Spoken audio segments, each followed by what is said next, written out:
Shalom saudara-saudara yang dikasihi oleh Tuhan kita Yesus Kristus. Salam jumpa kembali bersama dengan saya. Dan di video kali ini saudara, saya ingin merespon dulu beberapa tulisan yang seringkali saya baca di media sosial. Salah satunya tentang kematian. Kalau ada orang yang meninggal saudara, seringkali mereka tulis, jadilah pendoa buat kami. Entah yang meninggal itu saudara mereka, entah itu yang meninggal teman atau sahabat. Seringkali mereka bilang, tenang di sana dan jadilah pendoa bagi kami yang masih hidup. Apakah benar menurut pandangan Alkitab? Nah, untuk itu saudara, kita perlu tahu di sini dulu bahwa dasar kehidupan kita haruslah firman Allah. Tolak ukur kehidupan kita haruslah firman Allah. Bukan pada perasaan kita saudara, karena perasaan kita bisa berubah-ubah setiap waktu sesuai dengan situasi dan kondisi. Kalau situasi dan kondisi baik, perasaan kita baik. Kalau situasi dan kondisi tidak baik, maka perasaan kita juga tidak baik saudara kasih. Jadi dasar kehidupan kita atau tolak ukur kehidupan kita haruslah firman Allah.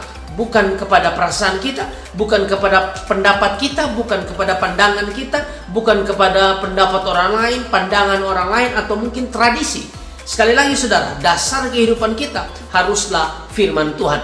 Bukankah firman Tuhan berkata, dengan apakah seorang muda mempertahankan kelakuannya bersih? Dengan menjaganya sesuai dengan firman-Mu. Firman itu pelita bagi kakiku dan terang bagi jalan-jalanku. Jadi dasar kehidupan kita haruslah firman Tuhan. Yang berikut saudara kasih, pandangan Alkitab tentang tulisan beberapa orang, jadilah pendoa bagi kami, jelas menurut firman Allah ini salah saudara. Kenapa? Karena orang yang meminta orang yang meninggal untuk mendoakannya saudara kasih, bukankah ini sedang bicara tentang hubungan saudara? Dan jelas tidak ada hubungan antara orang yang sudah meninggal dan orang yang masih hidup saudara. Tidak ada salahnya kita meminta orang mendoakan kita. Tetapi kita tidak bisa meminta orang yang sudah meninggal untuk mendoakan kita. Ya, yang kita harus meminta doa adalah orang yang masih hidup. Kita meminta dukungan doa dari mereka. Tidak ada yang salah mengenai itu. Tetapi tidak boleh saudara minta di orang yang sudah meninggal. Nah, beberapa firman Tuhan saya tunjukkan kepada saudara. Ayub pasal yang ke-7 ayat 9 sampai ayat yang ke-10. Sebagaimana awan lenyap dan melayang hilang, demikian juga orang yang turun ke dalam dunia orang mati tidak akan muncul kembali. Tidak akan muncul kembali. Saudara dengar baik-baik. Ayat yang ke-10, ia tidak lagi kembali ke rumahnya dan tidak dikenal lagi oleh tempat tinggalnya saudara. Ya, Ayub 14 ayat 10 dan ayat yang ke-12. Tetapi bila manusia mati, maka tidak berdayalah ia. Bila orang binasa, di manakah ia?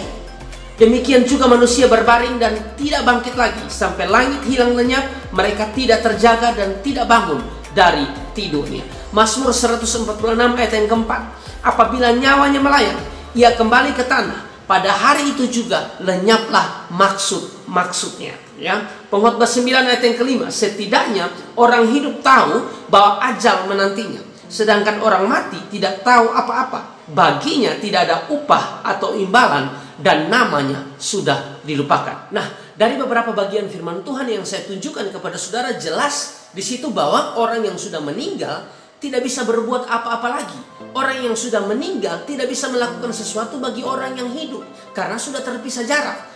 Tetapi ada sebagian orang yang berkata, jadilah pendoa bagi kami. Artinya saudara percaya bahwa orang yang sudah meninggal masih bisa melakukan sesuatu bagi saudara. Sedangkan firman Tuhan bilang orang yang sudah meninggal tidak bisa melakukan apa-apa. Berarti saudara sedang melanggar firman Tuhan. Dan itu dosa. Untuk itu saudara, betapa penting kita tinggal dalam firman. Supaya kita paham benar bahwa firman Tuhanlah harus menjadi landasan kehidupan.